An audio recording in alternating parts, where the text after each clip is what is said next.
Hello, Money Queens and listeners. Welcome to Women Behind the Millions. Let's meet the women behind the millionaires, the women supporting, guiding, celebrating women with their wealth. You will hear from women millionaires, how they got there, what they wish they had known, what got them to be a millionaire, the emotional side, the spiritual side, the practical side of wealth. You'll also get to meet the women behind the scenes helping make it happen. Let's dive into Women Behind the Millions. I am Jessica Weaver, your host, best-selling author of 3 books, wealth advisor, and founder of the Women's Wealth Boutique. Let's start meeting the women.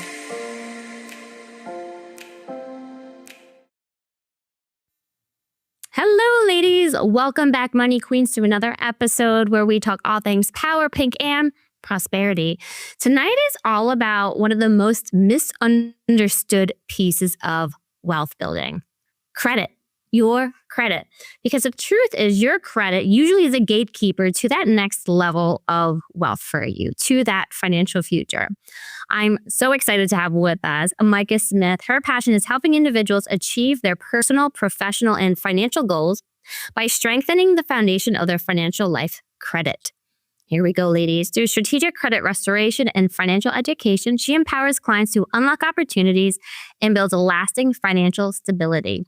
As she says, you're the most qualified person to help the person you used to be. How true is that? I've noticed that usually you attract people to where you were a year, 2 years, 5, 10 years ago, and you think back to who was I? What were my struggles? What kind of support did I need? Was I looking for? What impactful quote already, Micah. Let's bring you to the stage. Hello, welcome, Micah Smith. How are you tonight? I'm wonderful, Jessica. Thank you so much for having me here. It's such an honor and a privilege. The beginning of the show honestly got me a little bit emotional, kind of made me tear up a little bit. Really? It did. Very impactful what you're doing. Oh, thank you. And you as well. You know, you hear people, they're terrified of credit. They don't know what to do with it. They've gotten themselves in a hole, let's say. Then you have these gurus, we'll say, who make people feel horrible if they have any kind of credit as well. So I feel with credit, there's a lot of shame, a lot of embarrassment, and misunderstood information out there, or not all the information out there, Micah. So I wanted to ask you, what first drew you into the world of credit? What's so unique about my story is that I didn't even know this world existed 15 years ago. And I was working in lending, and a recruiter had called me, and I was very not happy with the job that I was in, and I was open to other possibilities. And the recruiter had talked to me about a position within the credit space. And needless to say, I was extremely rude. I hung up on him 4 times, and I was like, I was like, you're not even looking at my resume. I'm like, I didn't study finance. I'm like, if you even knew what my credit score was, you would not be having this call with me right now. And I just thought it was so silly of him. And I just thought, what a silly recruiter. He's not even looking at my resume. Long story short, he liked my background in public speaking. And I was like, okay, that makes sense. And so he explained more what the job was, what the company was. I went, I saw them, I met them. And so I ended up taking the position. And the thing about it is, probably within about a month of being involved in this industry, so I worked for a very large firm for a long time. And within about a month, I realized this was my vocation. I realized that I just had this insane passion for teaching people how this worked. And I just love that aha moment people had when I was talking to them about their credit. And I was like, I'm going to do this forever. Oh, amazing. Yeah. What was that moment when you realized how powerful credit really is? Absolutely. Absolutely. I think it took a long time for me to figure it out, because I understood, right, how credit worked and how it moved. And so I was partnering with loan originators, investors, brokers all over the country. And so I was helping their clients essentially get to the closing table and reach and hit their goals. And at the same time, I still hadn't hit my full capacity yet. So I think when I really hit the pinnacle, really understanding what this industry was capable of, was when I started venturing off when I was about to start my own firm. And it allowed me to dig and dive so much deeper. And it really allowed me to see what we were truly capable of. Because at that moment, when I started doing pro bono work for the first year, that was when I really started getting my hands dirty and getting into cases. And I was doing the business to business in the beginning. And then when I started dealing with customers one-on-one, I started to really see the magnitude of just impact that this would have on somebody's life. And it really is revolutionary. It's life-changing. It changes the trajectory completely for most people, because this is something that it sits there in the back of your mind. Most people know, right? It needs to be fixed. And it just sits there in the back of your mind. And I feel like it just erodes a little bit of your confidence the longer it goes without getting fixed. And so to see people rebuild their confidence is everything. And I would say for generational changes the trajectory, because when one family is dealing with it, then it impacts their kids and their futures. But when they can get it right and get the help, support they need, get it on the right track, that's going to impact that next generation and that ripple effect. Absolutely. I can't tell you how many people discuss that exact topic and just the pride that they have now, right? Because now, right, they're usually, right, when people are buying homes, like my niche is in the mortgage industry, people are buying homes. There's this immense sense of pride. Like, I'm providing for my little ones. This is a place where we're creating all these memories. And it really is that it's 100% a legacy thing, 100%. Yes, very true. Do you feel that you had any misconceptions about credit before you came into the industry? Oh, where do I begin? Oh my gosh. Another whole show of misconceptions. Give us your top one or two. Absolutely. Well, I will say that the first misconception I had was when I screwed up, I didn't know that there was a way to recover. I literally thought I was stuck. And I remember the first mistake that I made. And it was, to me, I remember saying to myself, I was 23 years old, and I said, well, I guess I'm not going to ever be able to buy anything until I'm at least 30. And that was the thought process in my mind, is that once it's screwed up, you just have to wait 7 years. I think that was one of the things I didn't even know, again, that anything could be done. And I certainly didn't know how to build it. And I think the other misconception that I had was that it was something that it just really, I think my misconception, probably one of the biggest ones, was avoiding it. Somehow magically it would get better on its own. I was like one of those people. I was like, the head in the sand approach. 100%. I'm like, I'm just going to go to the lender and maybe it's going to be really good. And I really did avoid it and thought that, well, maybe just, over time, it's just going to fix itself. And it doesn't, right? It requires a really proactive approach. I'd say those are my two biggest ones that I had as a young adult. Yeah, you're not alone in those. I hear those all the time too. And we see it as well on our side. I had a gentleman in my office, 75, because I've been avoiding this my entire life. Yeah. And now I have to start taking my required minimum distributions out. And I had no idea, just by working with another advisor. Anywho, I digress. Now I want to then switch gears to, you've launched your own firm. Mm-hmm. What was that like, and what gave you that confidence to leave knowing you could create something even more special and what's needed in the industry? Absolutely. So this was divine, just like everything in my life. And I'm sure you remember COVID, just like all of our audience is going to remember COVID. And so COVID changed my position. So I was out teaching all over the country, and it brought me inside to behind a desk. And I still remember the woman's name, the family we helped. And I remember understanding and knowing credit so well that I was able to just move a bunch of things around and customize a plan for her and her husband. And they were able to buy their dream house, and without even needing credit restoration. And I thought it was the coolest thing. And it gave me this sense of confidence that I didn't have yet, which was, do I really know what I'm talking about? But to see it in action and to watch it come to fruition. And at that moment, I realized that this industry was so watered down, because the company I worked for wasn't a bad company by any means. They had a great idea, but it was slowly but surely being watered down more and more and more. And I wanted to never lose that customized, tailored approach while we're dealing with people. We're dealing with humans that actually have goals attached to the end of whatever it is that we're helping them with. And so it was something where I was like, I have to do this. I don't know how I'm going to do this, but I'm going to do it. And so I invested into a really expensive course. It was like my last chunk of savings that I had. And I was like, I'm going to study and I'm going to learn the back end. And so it was terrifying. And it was something that I didn't know how I was going to do it. I just knew I was going to do it. I just knew I was meant to do something really, really big for a lot of people. And to say that God has blessed our business is an understatement, but it's because we do things the right way. We always put the consumer first. Yes. Amen to that. Amen. What are some of the biggest mistakes you see people making with their credit? Oh, goodness gracious. I would say my biggest pet peeve when I teach my classes is there's a misconception that if I miss a payment on a credit card or something small, like a $15 minimum missed payment, that the impact is going to be nominal.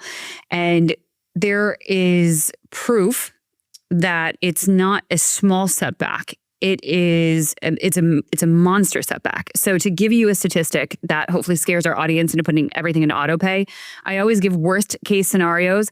So if you have, let's say, a true 850 credit score and you have one 30-day late on your credit card, your score will drop 180 points. But to add insult to injury, that will stay on your report for a full 7 years and do damage that entire time.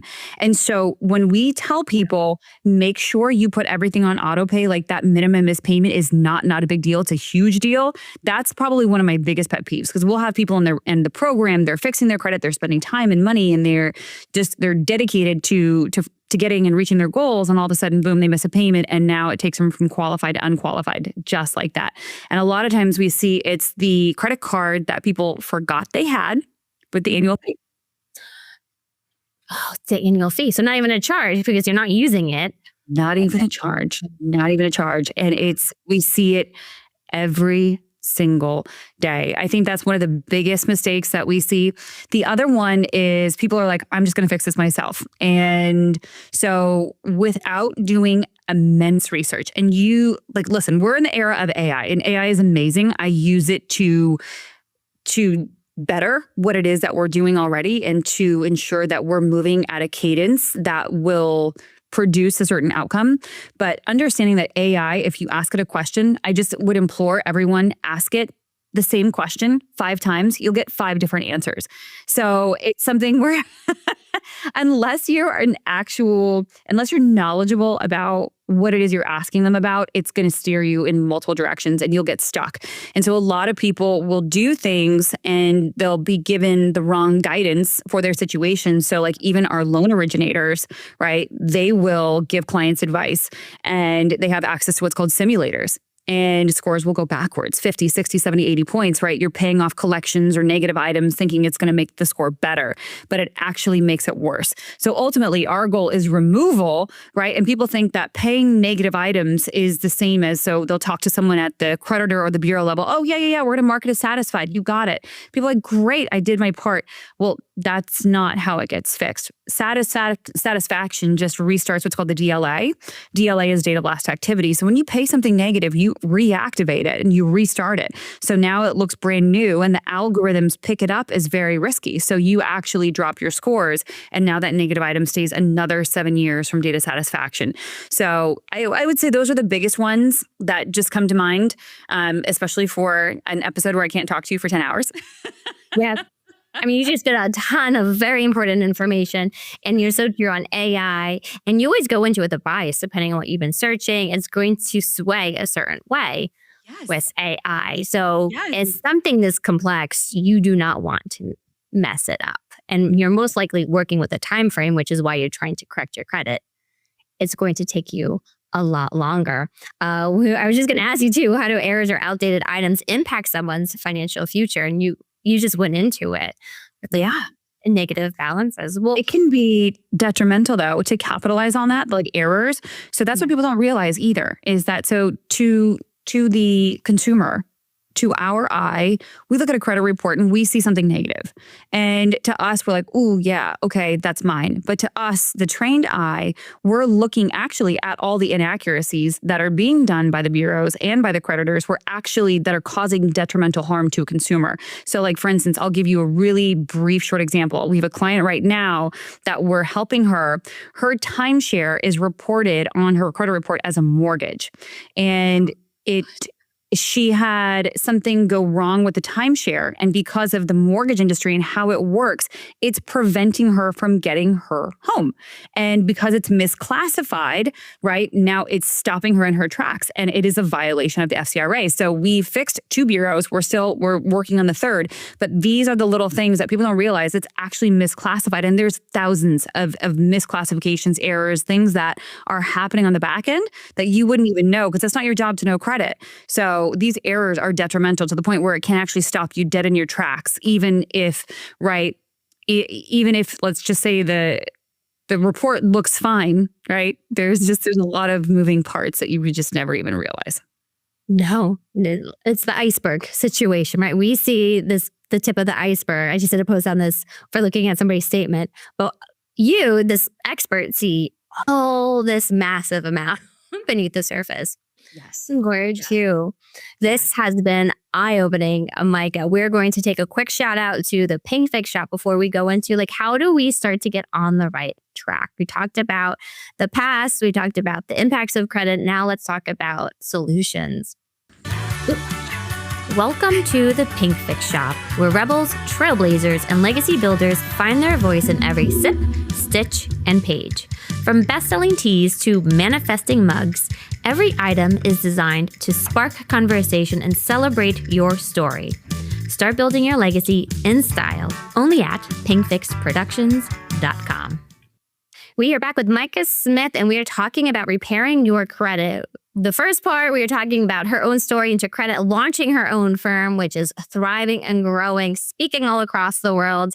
Now let's talk about what are some things that our audience can start thinking about doing themselves. I always get the question, I'm done with this credit card. Can I cancel it? How does that impact my credit? So my question to you is, 1, does it impact the credit? And 2, what are 2 to 3 things people can do right now when they check their credit report? What should they be looking for?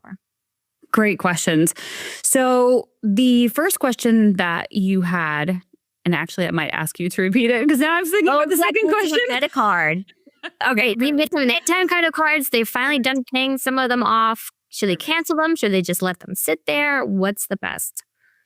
Absolutely. So generally speaking, we tell people not to close out older credit cards. So, and the reason why, so again, a lesson, because this is what I do. I'm a teacher at heart. So FICO is looking for an average of a 25-year length of history to get to a true 850. So the older the history, the better the credit score. So the one trade line, right, that doesn't close when you pay it off is a credit card versus, right, your mortgage, your car loan. So the big thing that people don't realize, so let's just say you pay off your car loan. People are like, why did my credit score just drop? Or I paid off my student loan. Why did my credit score just drop? Oh, I paid off my mortgage. Why did my credit score just drop? And the reason why, right, installment loans, right, which is mortgages, auto loans, student loans, when you pay them off, they stop calculating into the score versus credit cards, right, when you pay it off, it stays open. And so, right, the key thing is you want to have a really long history. So credit cards generally, right, you're going to hopefully have the longest history on those, which is really what's going to keep that score as elevated as possible. So if you have an old credit card, don't close it. That's generally just a horrible idea because you lose all the history associated with it. So definitely don't do that. Don't do that. All right. How about somebody's looking at their credit report today, Micah? What should they be looking for? They just absolutely checked on it. What are they looking at? Absolutely. So we could go 1,000 different directions with this. So when it comes to, I think one of the biggest misconceptions out there is, where do I find my correct credit score? And so if you're going to, let's say, Credit Karma, just be cognizant and aware, right, that it is limited. You're getting a very limited view as far as what is actually on your credit report. It's only 2 bureaus, and the algorithms that they use to calculate your scores are going to be different than when you go to buy something. So if you want the most accurate information, right, you can go to myfico.com. It's 100% accurate, and you can request scores from different industries. So if you're car shopping, you can request car algorithms. If you're shopping for a mortgage, you can shop mortgage algorithms. That way, right, most people will go to a lender and they have their Credit Karma score in hand saying, okay, cool, I'm ready to rock and roll. But the problem is because the algorithms are so different, you're generally going to see about a 40 to a 60 point inflation on Credit Karma versus what a mortgage lender will pull. And it's extremely frustrating for borrowers. They're like, what the heck happened? Yes. Oh my gosh. What should everybody aiming for their credit score? What's a solid credit score right now? Absolutely. 760 to 780. Some lenders will give you an additional incentive if you're at a 780, but generally speaking right now, it's really that 760 mark. So we tell people if you are under a 760, you're overpaying for everything you own. So it's worth it for you to have a consultation with a specialist who can help you reach those premium tiers. Okay. Awesome. Should people be paying off debt first or building credit first? That's a very loaded question. It depends. It depends on what kind of debt you're talking about. Yeah. Okay. We'll say that for another episode. Okay. How about, Micah, what is one financial habit that changed your life? Absolutely. The biggest financial habit truly that changed my life was number one, it started with my credit. I too had to fix my credit but to capitalize on that. So once I had fixed my credit, then I was able to, right, now everything I had, it costs me less. So my car insurance, my business insurance, my mortgage insurance, right? Our home, we got it at premium tiers, right? So the money that I would have spent on interest, I take that money and I invest it. And so my investments actually now make me every single year what my salary used to be. But again, it's just this little chip away, little chip away, little chip away. So I think the biggest thing, fix the credit, and the money that I normally would have spent on interest, I know what it is. I take it, I set it aside. And before I even get paid, I pay, right, my financial planner. My financial planner has this chunk of money that I give to him every single month. So I pay him first. I don't even see that money. I don't even see it. So I would 100% recommend to people to do that. That's a great tip. I love that strategy. What would you say to a woman who feels stuck financially right now, Micah? What's that lifeline you could give her? Oh, I have been there. And I have been there in the worst ways that you could possibly think of. And I want the person who's struggling financially to understand your security does not come from finances. But I will tell you, when you do fix your finances, you will have a weight lifted off of your shoulders. And what I would suggest to you is the biggest antidote to anxiety that you're having around finances is you have to take action. So you need to start with a plan, and whatever that plan may be, whether it's talking to a specialist, putting a little bit aside for a rainy day, but you need to have a plan.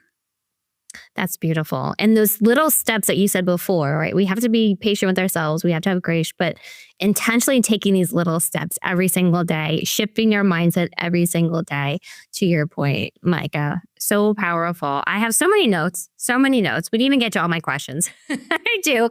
We would start it off with your story and, changing the trajectory for generations to come. It's not just your own credit score that you are repairing, but your children's, their future, that pride you get when you have a good score, when you have that home ownership, the confidence coming back from something that you probably felt a lot of shame around. And for it, we talked about steps of don't closing out those old credits, what to look for when you look at your credit score. What is a good credit score? Well, we're going to ask you one more question. Micah, are you ready for it? I sure am. All right, here we go. What makes you a woman behind the millions? What makes you a woman behind the millions? I love this question and it gives me chills. So I believe that behind every successful person is someone that is pushing them forward and cheering them on. And I'm a woman behind the millions because I am sitting here in your corner as a coach, cheering you on, helping you to also be someone who has financial, I would say, what do I want to say? Who has a financially sound future ahead of them. Yes. And I love your point too, starting with the foundations. That's what we always say. Let's start with the plan. Then let's add in the extra things like the right investments, the right accounts. But we need to have a grounding plan and knowing what your options are. I hate when women feel like they don't have any options. They feel really trapped. You have options. You have support. You have amazing women like Micah there to help you. Forward to. So thank you, Micah, for being a woman behind the millions, for being on our show today and lending us your expertise for a topic that, talking with you before, realizing it's not just people that are earning, under six figures. It happens to people earning multiple 6 figures, 7 figures, because you know what? Money gets complicated. As you add more of it to your life, so much is coming in, so much is going out. It's hard to keep track of all that. 100%. It doesn't matter how educated you are. I will say the interesting thing is our number one client, they're doctors, just to give you an idea. So educated, successful, very smart, intelligent people, yet, and we see that happening all the time. That is so true, Micah. Well, behind every $1 million is a woman who decided to take control of her own financial future, just like you, Micah. So thank you for being vulnerable and sharing your story with our viewers, our listeners tonight. And thank you to all of our money queens for tuning into another episode of Women Behind the Millions. We'll see you next Thursday night for another episode. Thank you, ladies. Thank you. Hey, money queens, looking to get your wealth to that next level, 7, 8, 9 figures? Follow us on Instagram at PinkFixMyMoney and at Women's Wealth Boutique for more millionaire money tips.